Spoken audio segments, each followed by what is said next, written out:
What if the man you loved exposed your deepest secret and cost you everything? Emmanuel Rivera slammed his locker shut in the Chicago Police Department's dimly lit basement, the metallic clang echoing like a final verdict. 3 weeks had passed since the photo leaked, but the silence still hit harder than any suspect's punch. No one said his name anymore. No backup calls. No shared case files. Just empty desks and averted eyes. He had spent 12 years climbing from patrol to detective, closing more homicides than anyone in his unit. Yet now he was invisible. The secret he had guarded since his academy days, his love for men, had finally broken free, and the brotherhood he once trusted turned its back. Gabriel's text lit up his phone. "Dinner tonight? I'll cook. You sound tired in your last message." Emmanuel stared at the screen, thumb hovering. Gabriel Thompson, the gentle high school counselor he had met at a quiet coffee shop 2 years ago, was the only person who knew the real him. Their first date had been simple: walks along Lake Michigan, late-night talks about dreams and fears. No one at the precinct knew. Until Mike Harlan, his old partner, found the phone photo during a team briefing and showed it around with a smirk. "Didn't know you swung that way, Rivera?" The words had spread like fire through dry grass. Now the boycott was official. Captain Harris had pulled him aside only once. "Keep your head down, son. It'll blow over." But it hadn't.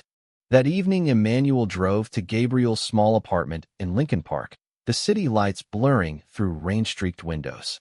Gabriel opened the door in a soft gray sweater, his dark curls still damp from a shower.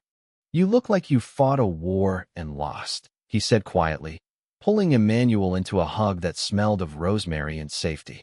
Over pasta and red wine, Emmanuel poured it out. The stares, the missing reports, the way Sergeant Klein had reassigned his partner without a word. Gabriel listened, fingers tracing circles on Emmanuel's hand.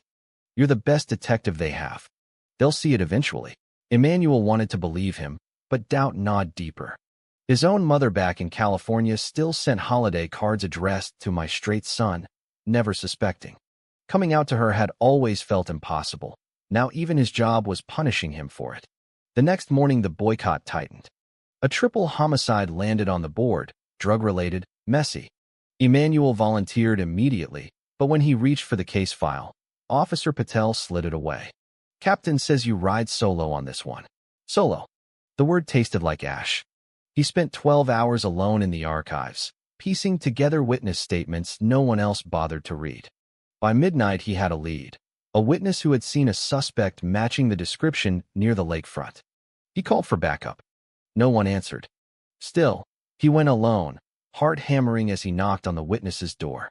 The man opened it, eyes wide with fear, and whispered a name Emmanuel recognized from old gang files. For the first time in weeks, Emmanuel felt useful again. He drove home at 3 a.m., exhausted but alive with purpose. Gabriel was waiting up, coffee ready. "Tell me everything," he said, and for the first time Emmanuel didn't hold back the fear that he might lose the badge he had bled for. Days blurred into a pattern of isolation. At roll call, chairs scraped away when he sat. In the gym, weights were suddenly reserved. Even the coffee machine seemed to run out faster when he approached. Emmanuel threw himself into cold cases no one wanted, solving 2 in a single week just to prove the point. Captain Harris noticed, but said nothing. Meanwhile, Gabriel's support became his lifeline.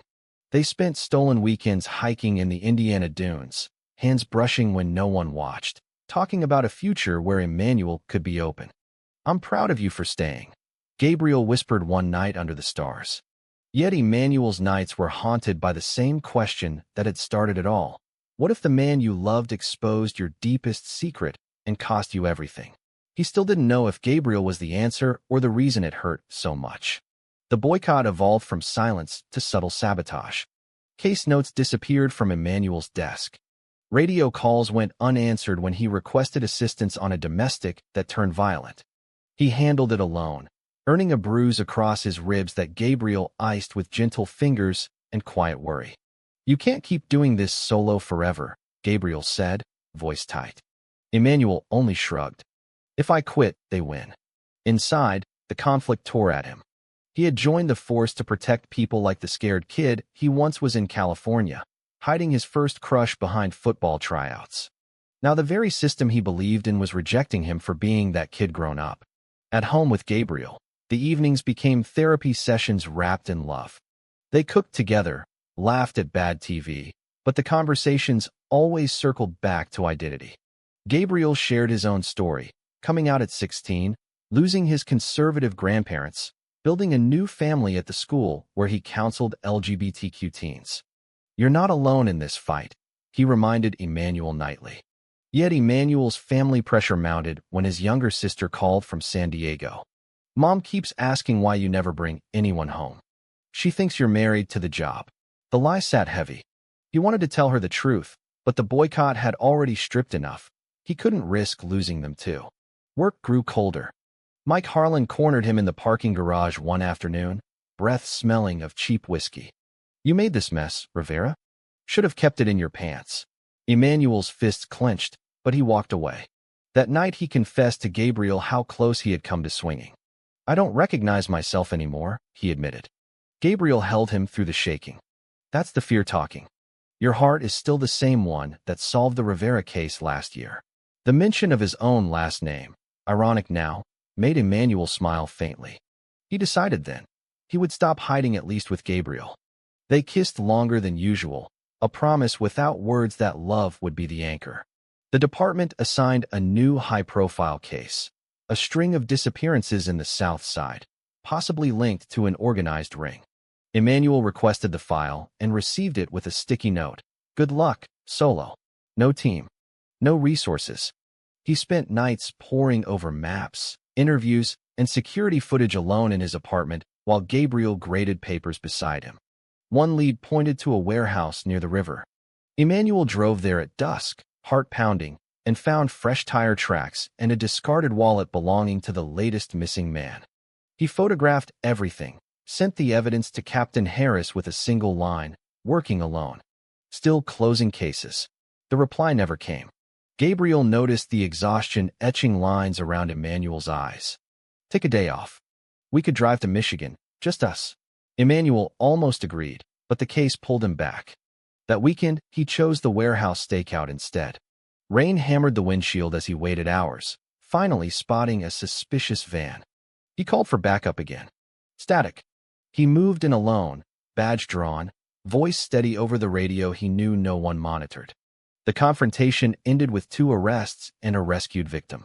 When he returned to the precinct at dawn, soaked and triumphant, the squad room stayed silent. But Captain Harris watched from his office door, expression unreadable. Emmanuel felt the first crack in the wall, yet the boycott held firm. Family secrets collided with precinct silence when Emmanuel's mother flew in for a surprise visit. She hugged him at O'Hare, eyes searching his face. "You look thinner, Mijo. Work too hard."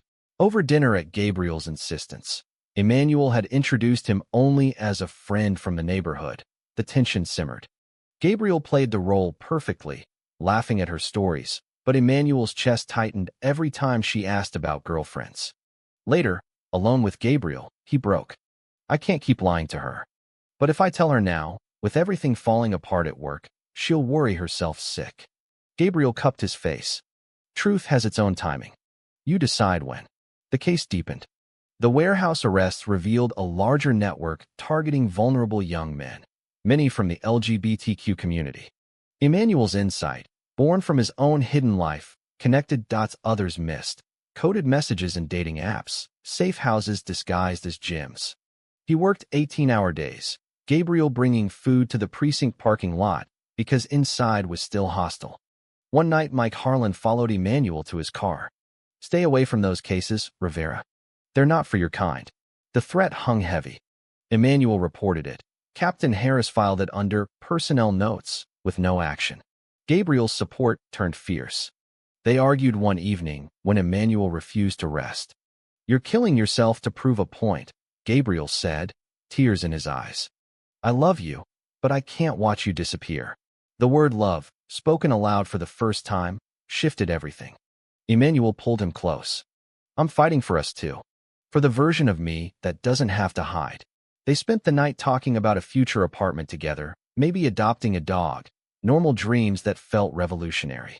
In that moment, Emmanuel chose openness with Gabriel completely. even if the world outside stayed closed. Family pressure peaked when his sister texted photos of their mother crying after church. She suspects something. Just tell her. Emmanuel stared at the message until the screen blurred. He drove to Gabriel's, arriving unannounced. I need you there when I call her. Gabriel nodded, holding the phone steady while Emmanuel dialed. The conversation was raw. Tears, questions, long silences, but his mother's final words were soft. I love you, Mijo. That's never changing. Relief flooded Emmanuel, yet the precinct boycott remained. He returned to work stronger, carrying both family acceptance and Gabriel's love like armor. A misunderstanding nearly broke them.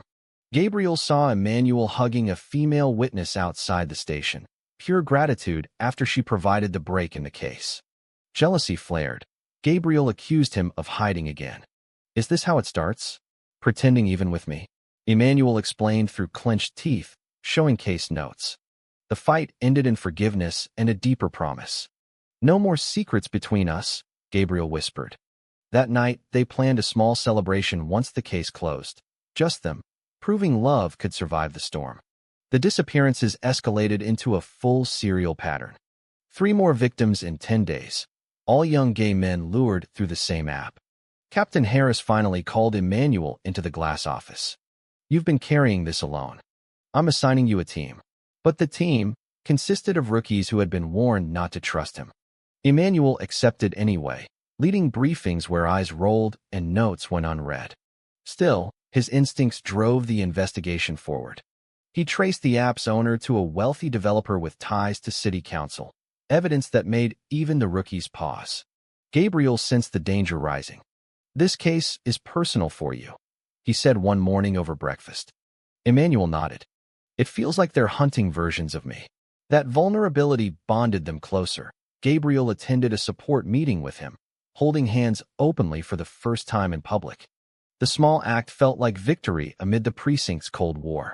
Internal conflict hit hardest when Emmanuel discovered Mike Harlan had been feeding false tips to the media, painting the investigation as stalled because of internal issues. The betrayal stung deeper than the boycott. Emmanuel confronted him in the locker room, voice low. You're risking lives to hurt me. Mike sneered but backed down when Emmanuel threatened to go public with proof. The choice to confront rather than quit marked a turning point. Emmanuel decided his integrity mattered more than fitting in. Solo hours stretched as the rookies dragged their feet. Emmanuel followed a lead alone to an abandoned factory on the west side. Inside, he found evidence linking the developer to all victims. Heart racing, he photographed documents, but footsteps echoed.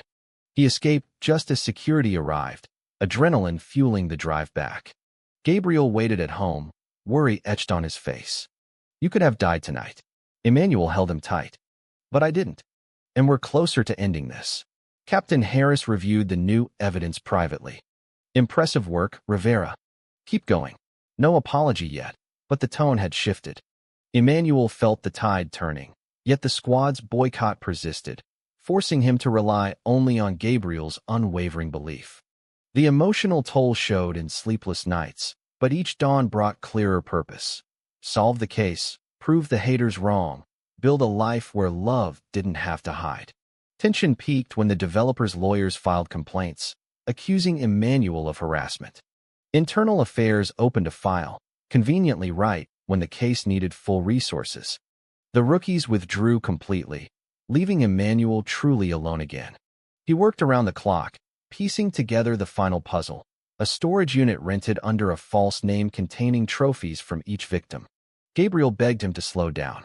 You're burning out. Let someone else finish. But Emmanuel shook his head. This one's mine. For every kid who's scared to be himself. A midnight raid went wrong. Emmanuel entered the unit with only his service weapon and a body cam. The developer waited inside with 2 armed guards. Shots echoed. Emmanuel took a graze to the arm but tackled the suspect, cuffing him as sirens finally approached, backup arriving too late on purpose. Blood soaked his sleeve while he read rights. At the hospital, Gabriel paced the waiting room, tears streaming when doctors confirmed the wound was minor. I almost lost you, he whispered, kissing Emmanuel's forehead. In that sterile room, Emmanuel made his choice. No more hiding at work either. He He would finish the case openly gay or not at all. Mike Harlan visited the hospital the next day, face pale. I didn't mean for it to go this far. The half apology came too late. Emmanuel turned away, focusing instead on the statement he would give the press.